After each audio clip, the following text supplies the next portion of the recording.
ബിസ്മില്ലാഹിർ റഹ്മാനിർ റഹീം. അൽഹംദുലില്ലാഹി റബ്ബിൽ ആലമീൻ. അസ്സലാത്തു വസ്സലാമു അലാ അഷ്റഫിൽ മുർസലീൻ വഅലാ ആലിഹി വസഹ്ബിഹി അജ്മഈൻ. ബഹുമാനരായ സഹോദരി സഹോദരന്മാരെ, അസ്സലാമു അലൈക്കും വറഹ്മത്തുള്ളാഹി വബറകാതുഹു.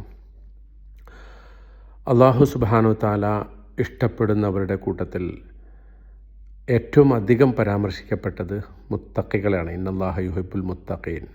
അവനെക്കുറിച്ചും പിന്നെ തുടർന്ന് വരുന്നത് ഇന്നല്ലാഹ യുഹിബ്ബുൽ മുഹ്സിനീൻ, മുഹ്സിനുകളെക്കുറിച്ചുമാണ്. അവ രണ്ടും നമ്മൾ നേരത്തെ ഡിസ്കസ് ചെയ്ത് കഴിഞ്ഞു. മൂന്നാമതായി ഏറ്റവും കൂടുതൽ അള്ളാഹു ഇഷ്ടപ്പെടുന്നു എന്ന് പറഞ്ഞിട്ടുള്ള വിഭാഗം ഇന്നല്ലാഹ യുഹിബ്ബുൽ മുഖ്സിതീൻ, നീതി പാലിക്കുന്നവരെ അള്ളാഹു സ്നേഹിക്കുന്നു, നിഷ്പക്ഷമതികളെ അള്ളാഹു ഇഷ്ടപ്പെടുന്നു എന്ന അർത്ഥത്തിലാണ്.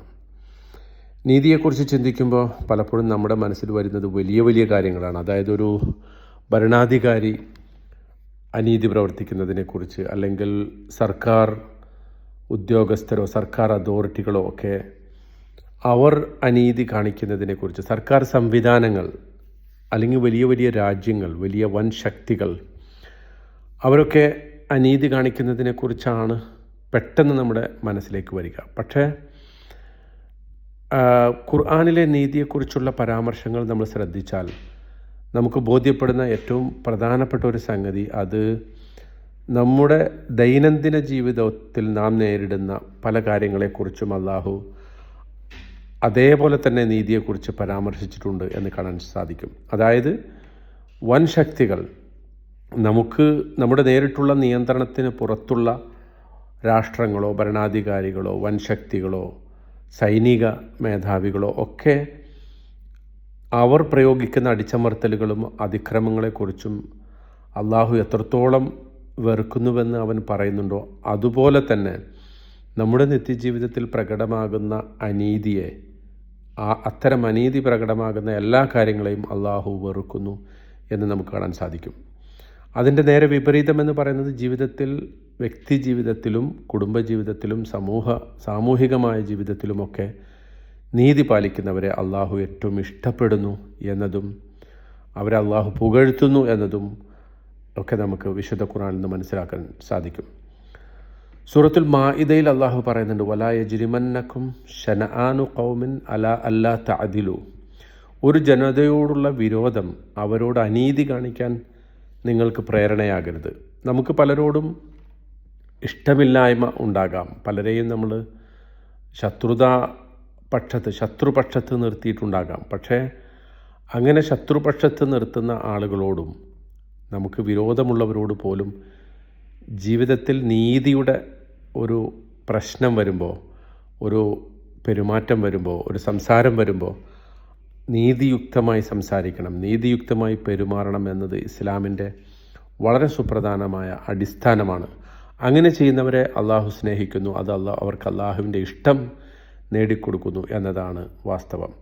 സൂറത്തുൽ ഹുജറാത്തിൽ അള്ളാഹു അത് പറയുന്നുണ്ട്, ഇന്നല്ലാഹ യുഹിബ്ബുൽ മുഖ്സിതീൻ, നീതി പാലിക്കുന്നവരെ അള്ളാഹു ഇഷ്ടപ്പെടുന്നു. അത് എപ്പോഴാണ് പറഞ്ഞത് എന്നതിൻ്റെ സന്ദർഭം പരിശോധിച്ചാൽ, ഏതെങ്കിലും ഒരു കലഹത്തിലോ ആഭ്യന്തര പ്രശ്നങ്ങളിലോ ഏർപ്പെട്ടിരിക്കുന്ന രണ്ട് വിഭാഗങ്ങളെ, രണ്ട് ഗ്രൂപ്പുകളെ ഒന്നിപ്പിക്കുന്ന ഒരാളെക്കുറിച്ചാണ് അവിടെ അള്ളാഹു പറയുന്നത്. അപ്പോൾ അത്തരമൊരു പ്രശ്നത്തിൽ ഇടപെടുമ്പോൾ, വിശ്വാസികൾക്കിടയിൽ അത്തരമൊരു പ്രശ്നത്തിൽ ഒരാൾ ഇടപെടുമ്പോൾ ആ ഒരു പക്ഷത്തിൻ്റെയും ഭാഗം ചേരാതെ, ഒരു വിഭാഗത്തിൻ്റെയും പക്ഷം നിൽക്കാതെ നീതിപൂർവം അവർക്കിടയിൽ വിധി കൽപ്പിക്കുകയും അങ്ങനെ അവരെ പരസ്പരം യോജിപ്പിക്കുകയും ചെയ്യുന്ന അങ്ങനെയുള്ള ആളുകളെ അള്ളാഹു ഇഷ്ടപ്പെടുന്നു എന്നാണ്. അത്തരമൊരു സന്ദർഭത്തിൽ ഏതെങ്കിലും ഒരു വിഭാഗം അനീതി പ്രവർത്തിക്കുകയാണെങ്കിൽ നീതിയുടെ പക്ഷത്ത് ചേർന്ന് അനീതി പ്രവർത്തിക്കുന്നവരെ നേരിടണം എന്ന് വരെ അള്ളാഹു പറയുന്നുണ്ട്. ഹത്താ തഫീഅ ഇലാ അംരില്ല, അവർ അള്ളാഹുവിൻ്റെ കൽപ്പനയിലേക്ക് മടങ്ങി വരുന്നവരെ എന്ന് പറഞ്ഞാൽ നീതിയുടെ കാര്യത്തിൽ യാതൊരു തരത്തിലുള്ള വിട്ടുവീഴ്ചയും പാടില്ല എന്നതാണ് അതിൻ്റെ അർത്ഥം. അവിടെയാണ് അള്ളാഹു ഇന്നല്ലാഹു യുഹിബ്ബുൽ മുഖ്സിതീൻ എന്ന് പറയുന്നത്. ഇത് ഇനി നമ്മുടെ കുടുംബത്തിൽ, നമ്മുടെ ജോലിസ്ഥലത്ത്, സമൂഹത്തിലൊക്കെ സംഭവിക്കാവുന്ന കാര്യമാണ്. അവിടെയൊക്കെ ആരെങ്കിലും രണ്ട് പിണക്കത്തിലുള്ള കക്ഷികൾ, നമ്മുടെ സഹോദരന്മാരോ അതല്ലെങ്കിൽ കുറച്ചുകൂടി അപ്പുറത്തേക്ക് വിശാലമായ കുടുംബ ബന്ധങ്ങളിൽ ആർക്കെങ്കിലും പരസ്പരം പിണക്കമോ ഏതെങ്കിലും തരത്തിലുള്ള പ്രശ്നങ്ങളും ഉണ്ടെങ്കിൽ അവർക്കിടയിൽ അനുരഞ്ജനം നടത്തണം. പക്ഷേ ആ അനുരഞ്ജനം നടത്തുമ്പോൾ നമ്മൾ ശ്രദ്ധിക്കേണ്ട കാര്യം, അവിടെ നീതി ആരുടെ പക്ഷത്താണോ ആ പക്ഷത്ത് നമ്മൾ നിലയുറപ്പിക്കണം. നിഷ്പക്ഷരാവുക എന്ന് പറഞ്ഞാൽ അതിൻ്റെ അർത്ഥം നീതിക്ക് വേണ്ടി കൂട്ടുനിൽക്കാതിരിക്കുക എന്നല്ല. ഏതെങ്കിലും ഒരു പക്ഷത്തിൻ്റെ അടുത്ത് നീതി ഉണ്ടെന്ന് ബോധ്യപ്പെട്ടാൽ അവരോടൊപ്പം ചേർന്നിട്ട് ആ നീതി നടപ്പാക്കാനാണ് ശ്രമിക്കേണ്ടത്. ആ നീതിബോധം നിലനിർത്തുക എന്നതാണ് പ്രധാനം എന്ന് അള്ളാഹു സുബ്ഹാനഹു വ തആല നമ്മെ ഓർമ്മപ്പെടുത്തുകയാണ്.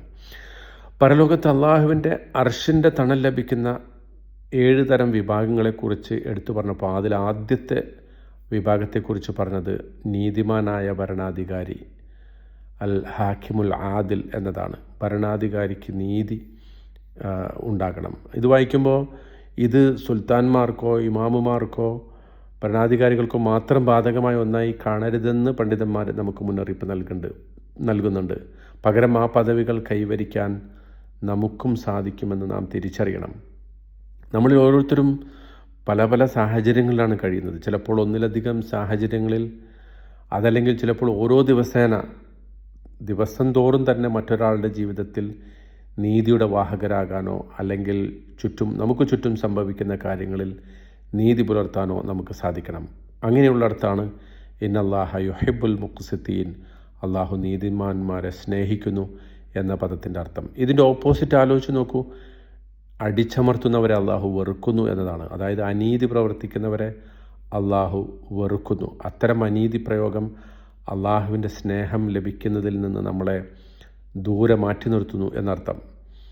നമ്മൾ ഓരോരുത്തരും സ്വന്തം ജീവിതത്തോട് നോക്കി ചോദിക്കേണ്ട ഒരു ചോദ്യം ഇതാണ്: ഞാൻ നിത്യേന ഇടപെടുന്ന പ്രശ്നങ്ങളിൽ, എൻ്റെ സംസാരങ്ങളിൽ, എൻ്റെ വ്യവഹാരങ്ങളിൽ ഒക്കെ ഞാൻ അനീതി കാണിക്കുകയാണെങ്കിൽ വിധി ദിനത്തിൽ ആ അനീതി എങ്ങനെയായിരിക്കും എൻ്റെ നേരെ പ്രയോഗിക്കപ്പെടുക എന്ന് നമ്മൾ ആലോചിക്കണം. കാരണം പരലോകത്ത് നടപ്പാക്കപ്പെടുന്ന ആദ്യത്തെ നിയമം ലാ ദുൽമൽ യൗം, ഇന്ന് ഒരാളോടും അനീതി പ്രവർത്തിക്കപ്പെടുകയില്ല, ഒരാളുടെ അതിക്രമവും അന്ന് വെച്ചു പൊറുപ്പിക്കപ്പെടുകയില്ല. അള്ളാഹു മൃഗങ്ങൾക്കിടയിൽ പോലും നീതി നടപ്പിലാക്കുമെന്നതാണ് നിയമം. അപ്പോൾ നമ്മുടെ സ്വന്തം അനീതിയുടെ പേരിൽ നാളെ വിചാരണ നാളിൽ അള്ളാഹുവിൻ്റെ മുമ്പിൽ എങ്ങനെ ഞാൻ ചെന്ന് നിൽക്കും എന്ന ഒരു ചിന്ത നമുക്കെല്ലാവർക്കും ഉണ്ടാകേണ്ടതുണ്ട്. മഹാനായ താബിയായിട്ടുള്ള സുഫിയാൻ സൗരി റഹ്മത്തുള്ളാഹി അലൈഹി, അദ്ദേഹം സ്വന്തം ജീവിതത്തെക്കുറിച്ച്, നമ്മൾ ഓരോരുത്തരും സ്വന്തം ജീവിതത്തെ വിലയിരുത്തുന്നതിനെക്കുറിച്ച് ശക്തമായൊരു കാര്യം അദ്ദേഹം പറഞ്ഞിട്ടുണ്ട്. അതിങ്ങനെയാണ്: അനീതിയെ സംബന്ധിച്ച് നമ്മൾ വിലയിരുത്തേണ്ടത് എങ്ങനെയാണെന്നാണ് അദ്ദേഹം പറയുന്നത്. അതായത്, ഞാൻ യഥാർത്ഥത്തിൽ മറ്റൊരാളുടെ ജീവിതത്തിൽ അനീതിക്ക് കാരണമാകുന്നുണ്ടോ, അല്ലെങ്കിൽ മറ്റൊരാളുടെ അനീതിക്ക് ഞാൻ കൂട്ടുനിൽക്കുന്നുണ്ടോ, അതോ ഒരാൾക്ക് വേണ്ടി ശബ്ദിക്കേണ്ടിടത്ത് ഞാൻ ശബ്ദിക്കാതിരിക്കുന്നുണ്ടോ, ഏതെങ്കിലും ഒരു സാഹചര്യത്തിൽ ഞാൻ മാന്യമായും നിഷ്പക്ഷമായുമാണോ പെരുമാറുന്നത്. നിഷ്പക്ഷത എന്ന് പറഞ്ഞാൽ നീതിയുടെ പക്ഷത്ത് നിൽക്കുന്നുണ്ടോ, അതല്ല ഞാൻ ആരെങ്കിലും ദ്രോഹിക്കുന്നതിലോ അടിച്ചമർത്തുന്നതിലോ ഒരു കുറ്റക്കാരനാണോ. തുടർന്ന് അദ്ദേഹം പറയുകയാണ്, സുഫിയാൻ സൗരി റഹ്മത്തുള്ളാഹി അലൈഹി പറയുകയാണ്: എനിക്ക് അള്ളാഹുവിനെ കണ്ടുമുട്ടുമ്പോൾ, വിധി ദിനത്തിൽ അള്ളാഹുവിനെ കണ്ടുമുട്ടുമ്പോൾ അള്ളാഹുവുമായി മാത്രം ഇടപാടുകൾ ഉണ്ടായാൽ മതി എന്നാണ് ഞാൻ ആഗ്രഹിക്കുന്നത്. കാരണം അള്ളാഹുവിനോടുള്ള കടമകളിൽ എന്തെങ്കിലും വീഴ്ച വന്നാൽ അവൻ നമുക്ക് പുറത്തു തന്നേക്കാം. അതായത് നമസ്കാരം, നോമ്പ്, മറ്റ് ആരാധനാകർമ്മങ്ങൾ, ഇതിലൊക്കെ അള്ളാഹുവുമായിട്ട് മാത്രമാണ് ഇടപാടുകളെങ്കിൽ അത് അള്ളാഹു ഒരു പക്ഷേ ഞാൻ ആത്മാർത്ഥമായി പശ്ചാത്തപിച്ചാൽ പുറത്തു തന്നേക്കാം. പക്ഷേ മറ്റൊരാളോട്, അള്ളാഹുവിൻ്റെ സൃഷ്ടികളോട് ചെയ്ത തെറ്റുകൾ അത് കണക്ക് ചോദിക്കാതെ അള്ളാഹു വിടുകയില്ല. ഇത് ഞാൻ എപ്പോഴും ആഗ്രഹിക്കുന്ന ഒന്നാണ് എന്ന് അദ്ദേഹം പറയുന്നുണ്ട്. അബ്ദുല്ലാഹി ഇബ്നു മസ്ഊദ് റളിയല്ലാഹു അൻഹു പറയുന്നുണ്ട്, അള്ളാഹു നിങ്ങളെ സ്നേഹിക്കുന്നുവെങ്കിൽ നിങ്ങൾ ആരോടെല്ലാം അനീതി കാണിച്ചുവോ അവർക്കെല്ലാം നിങ്ങളുടെ പുണ്യപ്രവൃത്തികളിൽ നിന്ന് പകരം നൽകാൻ അള്ളാഹു അനുവദിക്കും. എന്നാൽ നിങ്ങളുടെ പുണ്യപ്രവൃത്തികളിലെ കുറവുകൾ നികത്തത്തക്ക വിധം നിങ്ങളുടെ ഒരു സൽക്കർമ്മത്തെ അവൻ അത്രമേൽ വലുതാക്കി മാറ്റുകയും ചെയ്യും. അതായത് ഈ പറഞ്ഞതിൻ്റെ അർത്ഥം, അള്ളാഹു നമ്മളെ ഇഷ്ടപ്പെടുന്നുണ്ടെങ്കിൽ അതിൻ്റെ അർത്ഥം നമ്മുടെ സൽക്കർമ്മങ്ങൾ മറ്റുള്ളവർക്ക് എടുത്ത് കൊടുക്കാതിരിക്കുമെന്നല്ല, മറിച്ച് കൊടുക്കുക തന്നെ ചെയ്യും. അതായത് നമ്മൾ അനീതി കാണിച്ച ആളുകളോട് അള്ളാഹു നമ്മുടെ സൽക്കർമ്മങ്ങൾ കൊടുക്കും. പക്ഷേ യഥാർത്ഥത്തിൽ അള്ളാഹു നമ്മൾ ഇഷ്ടപ്പെടുന്നുണ്ടെങ്കിൽ ബാക്കിയുള്ള നമ്മുടെ നന്മകൾ അത് വലുതായി അതിൻ്റെ പ്രതിഫലം തരിക തന്നെ ചെയ്യും.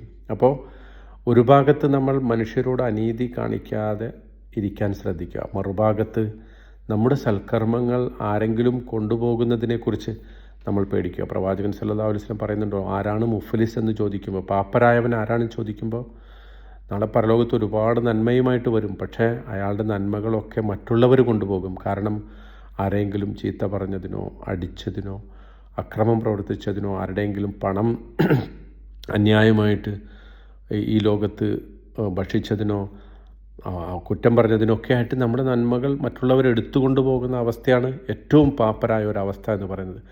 അങ്ങനെ സംഭവിക്കാതിരിക്കാൻ നിങ്ങൾ സൂക്ഷിക്കണം എന്ന് പ്രവാചകൻ സല്ലല്ലാഹു അലൈഹി വസല്ലം താക്കീത് ചെയ്യുന്നുണ്ട്. മറ്റുള്ളവരോട് അനീതി കാണിക്കപ്പെടുമ്പോൾ ആ അനീതിയോട് നിസ്സംഗത പുലർത്തരുത്. അനീതിക്കെതിരെ പ്രതികരിക്കാൻ പറ്റുന്ന രൂപത്തിൽ പ്രതികരിക്കണം. ചിലപ്പോൾ കൈകൊണ്ട് പ്രതികരിക്കാൻ പറ്റും, ചിലപ്പോൾ വായ കൊണ്ട് പ്രതികരിക്കാൻ പറ്റും, ചിലപ്പോൾ മനസ്സുകൊണ്ട് അതിനെ വെറുക്കാനെങ്കിലും പറ്റും. അതാണ് ഏറ്റവും ദുർബലമായ ഈമാൻ. വാസ്തവത്തിൽ അത്തരമൊരു അവസ്ഥയെങ്കിലും നമുക്കില്ലെങ്കിൽ നമ്മളെ സംബന്ധിച്ചിടത്തോളം നമ്മൾ നഷ്ടപ്പെട്ടവരിൽ പെട്ടുപോകും. മറിച്ച് നീതി നമ്മൾ നടപ്പാക്കുകയാണെങ്കിൽ അള്ളാഹു അത്തരം നീതിമാന്മാരെ ഇഷ്ടപ്പെടുന്നു. വിധി ദിനത്തിൽ അള്ളാഹുവിൻ്റെ നീതി മാത്രം പ്രതീക്ഷിച്ചുകൊണ്ട് ഒരു പക്ഷേ നമ്മൾ രക്ഷപ്പെട്ടുകൊള്ളണമെന്നില്ല, മറിച്ച് അവൻ്റെ കാരുണ്യം കൊണ്ട് നമ്മളെ വിചാരണ ചെയ്യാൻ നമ്മൾ പലപ്പോഴും പ്രാർത്ഥിച്ചു കൊണ്ടിരിക്കണം. കാരണം ഇത് പലപ്പോഴും നമ്മൾ അറിയാതെ തന്നെ നമ്മുടെ ജീവിതത്തിൽ സംഭവിച്ചു പോകുന്ന സംഗതികളാണ്. അപ്പോൾ അതുകൊണ്ട് പരമാവധി നീതി പാലിക്കാൻ ശ്രദ്ധിക്കുക, അതിനനുസരിച്ച് ജീവിക്കുക. അതോടൊപ്പം അള്ളാഹുവിൻ്റെ കാരുണ്യം കൊണ്ട് സ്വർഗത്തിൽ പോകാനായി നമ്മൾ നിരന്തരം പ്രാർത്ഥിച്ചു കൊണ്ടിരിക്കുകയും ചെയ്യുക. അള്ളാഹു സുബ്ഹാനഹു വ തആല നമ്മെല്ലാവരെയും നീതി പാലിക്കുന്നവരുടെ കൂട്ടത്തിൽ ഉൾപ്പെടുത്തി അനുഗ്രഹിക്കുമാറാകട്ടെ. വാഖിറു ദഅവാന അനിൽ ഹംദുലില്ലാഹി റബ്ബിൽ ആലമീൻ. അസ്സലാമു അലൈക്കും വറഹ്മത്തുള്ളാഹി വബറകാതുഹു.